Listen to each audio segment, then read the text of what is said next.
Ježiš Kristus, dobrý deň prajem všetkým. Dnes je nedeľa, sobota, 31.12., posledný deň v roku. Najprv spomeniem udalosti z úplného týždňa, ktoré sa týkali pápeža, a neskôr, čo sa týka celého roka, a v ďalšej časti potom, čo nás čaká do budúceho roka a týždňa.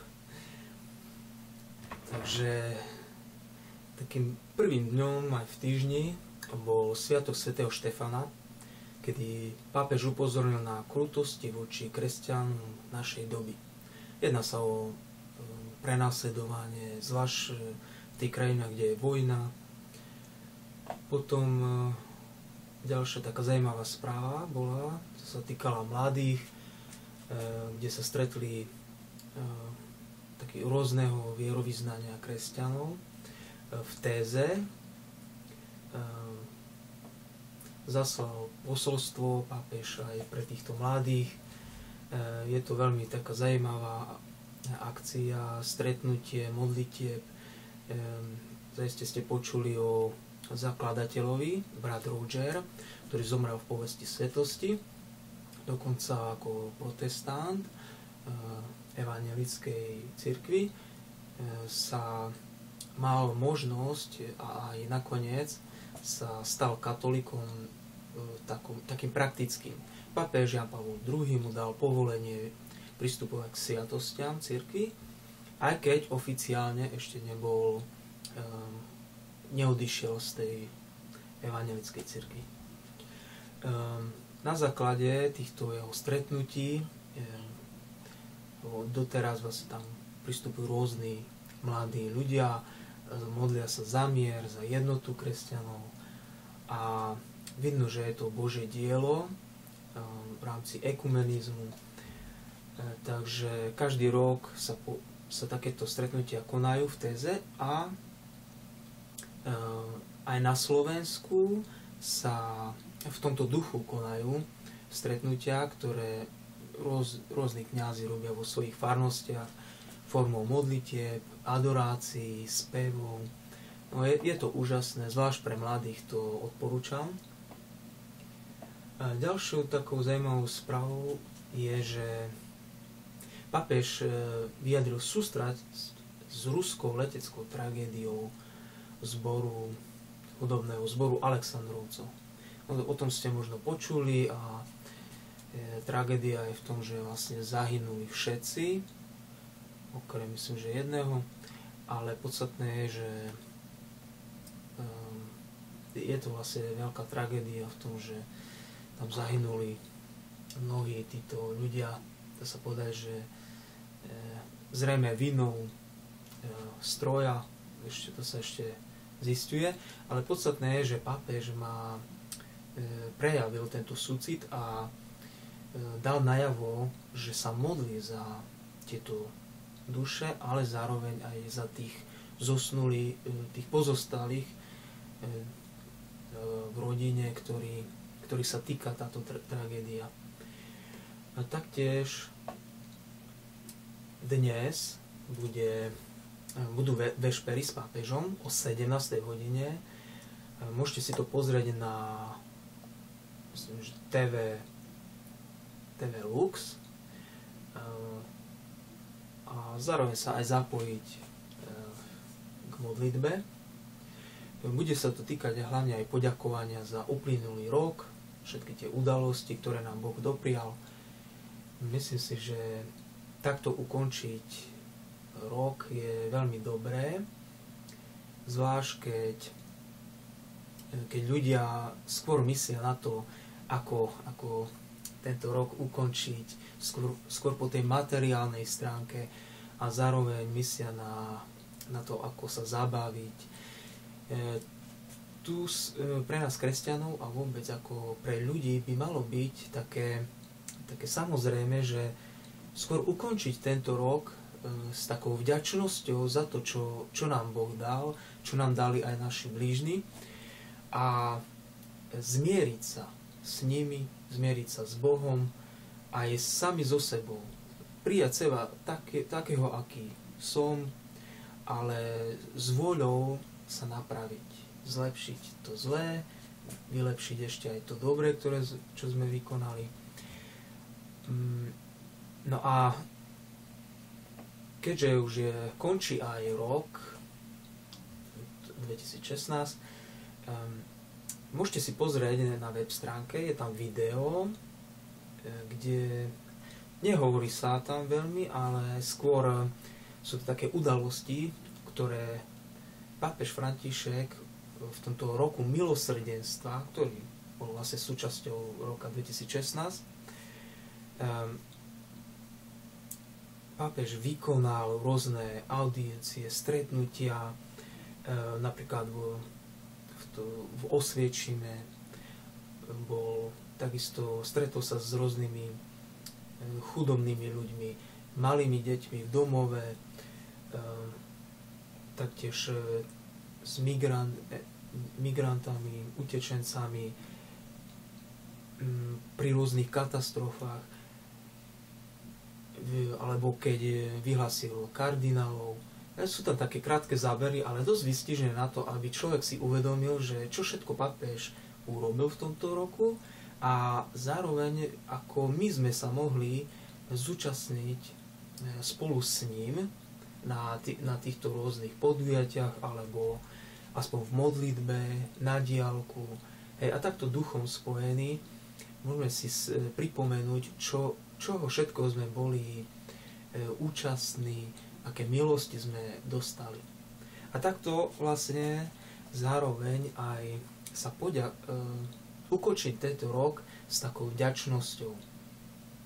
Totižto Panna Mária nás vyzýva aj prostredníctvom Dona Gobiho, to si môžete pozrieť aj na web stránke, alebo Mariánske kňazské hnutie je vlastne, dá sa povedať, takou súčasťou hnutia za pápeža Františka. Kňazi, klerici, ale aj laici môžu sa zúčastniť nášho hnutia práve preto, lebo naše hnutie má spoločné s nimi to, že jednak uznávajú pápeža Františka, ale aj zjavenia Panny Márii, ktoré už veľakrát boli uznané rôznymi biskupmi, arcibiskupmi, dokonca uskutočňujú večeradlá, fatimské soboty, formou večeradla. Takže v tomto zmysle máme veľa spoločného a preto by som chcel aj niekoľko posolstiev Panny Márii, ktoré sa týkajú ukončenia roka a zároveň nás vyzývajú, ako prejsť do nového roka. Napríklad v roku 73. povedala Panna Mária cez Don Gobiho: začnite tento nový rok so mnou v modlitbe. Ako veľa je tých, ktorí v tejto chvíli oslavujú začiatok nového roku zábavami, ponajviac prázdnymi a urážajúcimi veľkú dôstojnosť stvorení, milovaných a vykúpených môjim synom. Tieto moje úbohé deti sa opíjajú do nemoty a aké sú nešťastné. Bdej a modli sa aj za nich. S novým rokom blížia sa rozhodujúce okamihy, čakajú vás veľké udalosti, preto začni nový rok na kolenách v modlitbe so mnou, syn môj. S novým rokom dosiahne moje hnutie nečakaný rozvoj. Bude to stačiť tvojej malej viere, aby si mohol viac veriť a dôverovať. Aj tu zároveň nás vyzýva Panna Mária k modlitbe. Ukončiť tento rok modlitbou, čo nie je niečo nové, čo by sa v cirkvi neučilo, pretože keď sa pýtate kňazov alebo počúvate aj v kázniach, aj v tých dokumentoch cirkevných, tak vidíte, že častokrát sme vyzývaní k tomu, aby každý deň sme ukončili osobnou modlitbou večernou, čiže v tichosti, v rozhovore s Bohom. Najprv môžete s rodinou, s deťmi, s manželkou alebo s priateľmi v spoločenstve. Ale tá posledná hodina dňa, s ktorou by ste mali ukončiť deň a ísť proste vyspať sa, oddychnúť a tak, by malo byť vlastne to osobné stretnutie s Bohom. Prečítať si z Biblie a porozprávať sa s Bohom o tom, ako tento deň ste prežili, ukončili. A to isté by sme mali vlastne ukončiť aj na konci roka.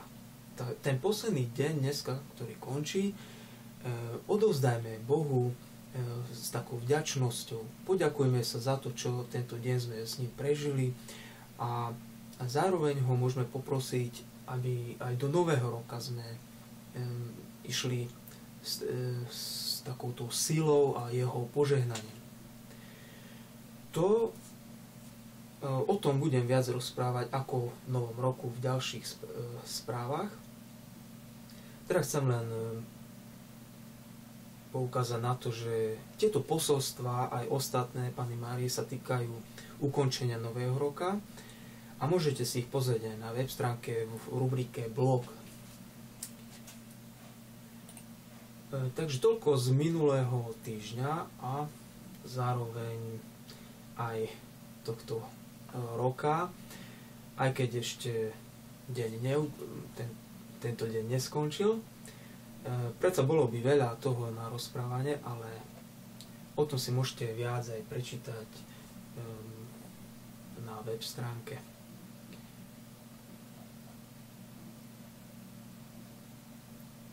Takže v ďalšej časti budeme rozprávať o tom, čo nás čaká v novom roku.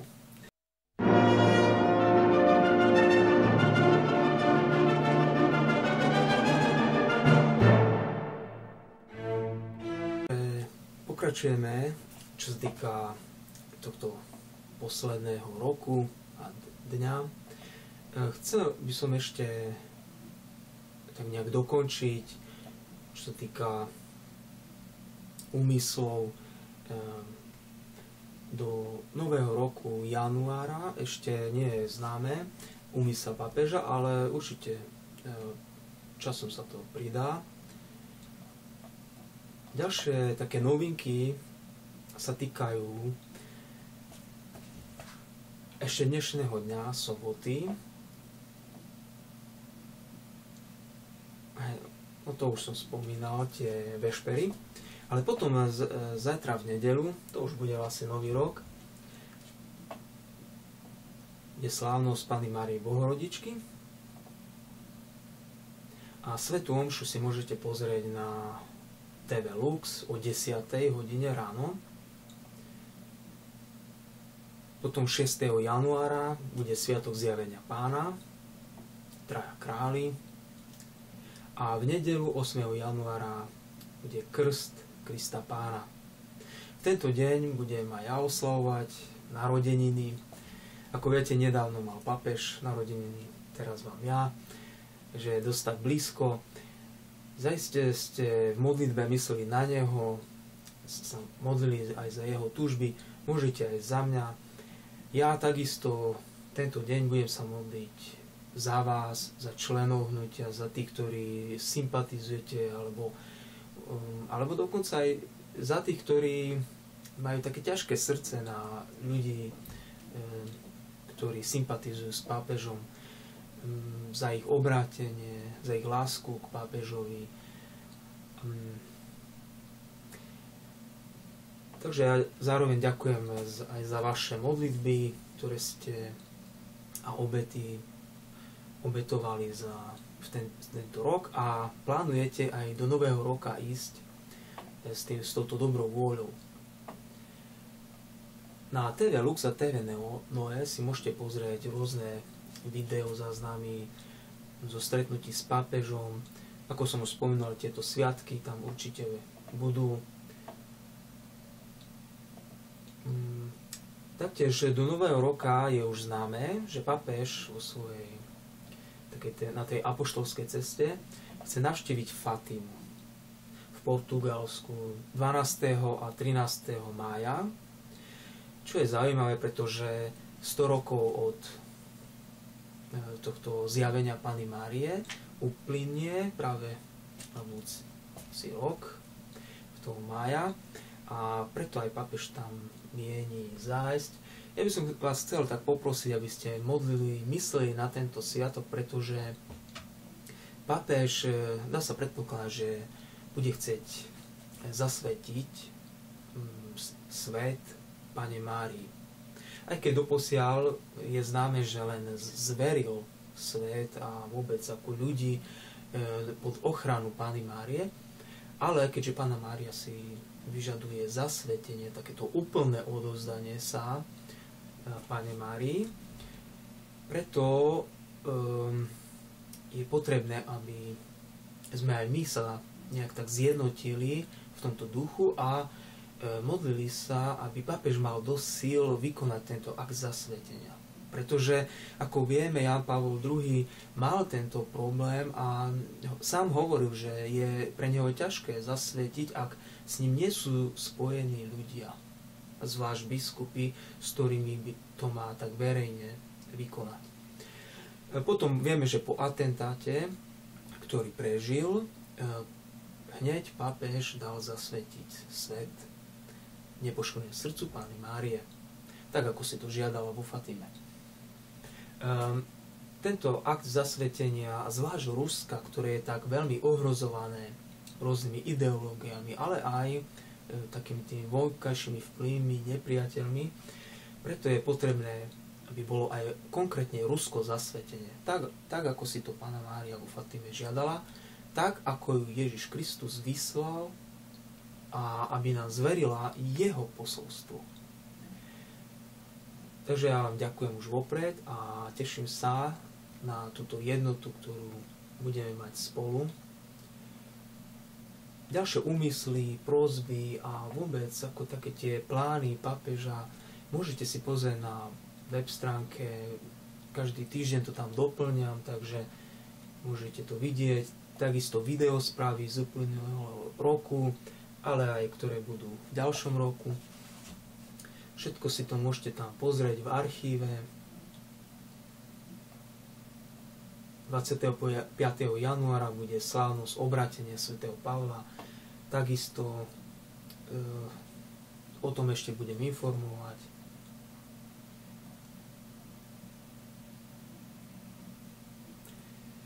Tak a na záver by som vás chcel pozbudiť do nového roka, ako vlastne začať. Totižto ľudia sú zvyknutí a aj my, kresťania, keďže žijeme medzi nimi, medzi veriacimi i neveriacimi, sme také nechtiac vtiahnutí do tohto takého ich života. Ľudia sú tak zvyknutí, že nový rok začína, takže treba ho osláviť. Treba nejak sa radovať. A v istom zmysle je to tak správne v tom, že máme ísť s radosťou do nového roka. Len všetko má svoj čas. Je čas oslavovať, ale je čas aj smútiť. Je čas oddychovať, ale aj pracovať. Čas na spoločné zdieľanie, radovanie sa, ale aj spoločnú modlitbu. Ako som už hovoril, ukončiť deň, aj tento rok v tichosti v modlitbe je zároveň výzvou aj do nového dňa, do nového roka. Začať nový deň, novú hodinu, takisto v tichosti s Bohom. To ako sme skončili rok, tak by sme mali aj začať nový rok. V tichosti, odovzdanosti sa Bohu, v modlitbe, prečítať si Božie slovo, Sväté písmo, a rozjímať a rozprávať sa s Bohom, s anjelmi a svätými o tom, aké majú s nami plány, čo my vlastne máme na srdci, čo plánujeme, čo by sme chceli zmeniť. O tom všetkom za tú hodinu to tak rýchlo uplynie, že ešte málo bude. Ja viem, že bude to ťažké, pretože vonku budú ohňostroji, bude veľký hluk, že ak nebudete niekde v horách, kde je ticho, ale medzi panelákmi v meste, tak samozrejme bude to ťažké. Ale je na vás nepodľahnúť, dôverovať Bohu a Panne Márii, tak ako nás k tomu vyzýva. viete, to nie je len nejaké nariadenie cirkevné, kňazov, biskupov, ako nás k tomu pozývajú, ako nám odporúčajú. Toto je slovo Panny Márie, slovo Pána Ježiša, ktorý ju poslal. On nás vyzýva k tomu, aby sme najprv upokojili svoju dušu, najprv sa zamysleli nad sebou, nad svojim životom, aby sme sa posilnili. A potom môžeme rozmýšľať po tejto hodine, čo urobiť so svojím časom, čo urobiť, ako reagovať na výzvy svojich priateľov, blízkych, blížnych, či sa vôbec zapájať do tých aktivít. Chcete ísť von, chcete sa ísť opíjať, zabávať, alebo chcete mať účasť na týchto zábavách, kde sa smilní, cudzoloží, opíja, omamné látky sa užívajú. Ja viem, že vy ako kresťania sa do toho nezapojíte aktívne. Budete tomu pohrdať, alebo jednoducho aj tomu brániť, ale dokážete to v tom veľkom dáve. A potom myslíte aj na teroristov. Vidíte, koľko týchto útokov je práve na takýchto akciách. Takýchto nielen že pohanských akciách, ale aj svetských, ktoré navonok sa zdajú byť dobré, alebo pretože ponúkajú svetu radosť, spoločné zdieľanie. Ale do týchto slávností stále sa zakomponujú nejaké tie pohanské, nejaké tie okultné praktiky, či už vo forme hudby, tancov, rôznych tých jedál, obžerstvo. Hej, dávajte si na to pozor, čo jete, čo pijete, ako sa zabávate. Možno, že cez deň budete môcť sa zapojiť do týchto aktivít, kde je väčšia bezpečnosť. Ale v noci takto bdieť, možno si poviete, určite Pán Ježiš ešte teraz nepríde, ešte je času, máme čas, môžeme sa v noci zabávať. Ale dožijete sa rána, myslíte na to, čo ak zomriete ešte v túto noc? Niečo sa prihodí, ani nie vlastnou vinou. A ste pripravení, ste zmierení, končí sa rok, máte generálnu spoveď, alebo aspoň takú, kde ste vyznali všetky ťažké hriechy.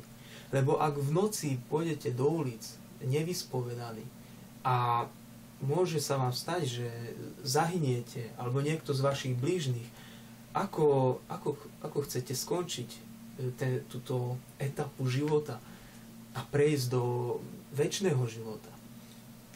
Toto je veľké riziko pre starších, ale aj mladších ľudí. Preto skúste rozímať nad týmito slovami Panny Márie.